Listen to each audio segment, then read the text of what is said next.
Good day, family. Coach Jay, come back at you. Just want to thank you for tuning in, family. Listen at this. We got into that last segment of the last episode. We talked about paying down debt. We talked about you coming up with a strategy, whether it's the debt avalanche, that's where the highest debt to the lowest, or you're doing the debt snowball, that's from the lowest debt to the highest debt. It all deals with psychology. It's all dealing with the psyche of why you're doing what you're doing.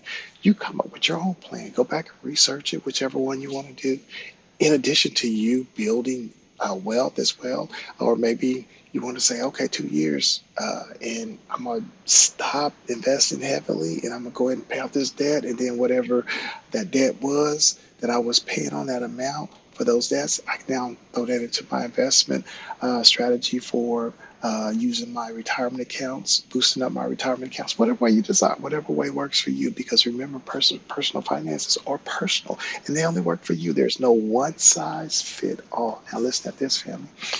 This is very important as you continue to build wealth for you and yourself, and you say you got other people who are dependent on you. It's important if you're not at your financial freedom number yet.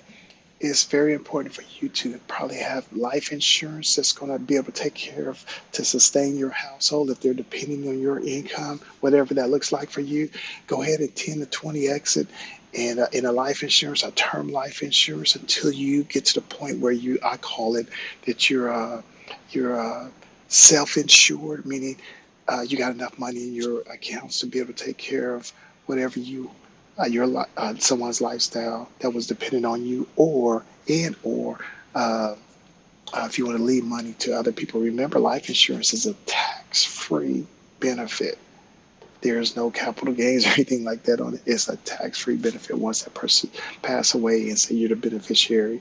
And it's important to name beneficiaries on your life insurance. Go back and do your research. Once again, I suggest that you do a term life because you got a goal of when you're going to be financially free. So probably get to the point where, you may get to the point where you're self-insured is what I call. Once again, you've already reached your number where whoever's depending on you, you got them covered underneath your retirement accounts, your investment accounts, your brokerage accounts, or whatever it is. If it's grandchildren, you got their accounts covered.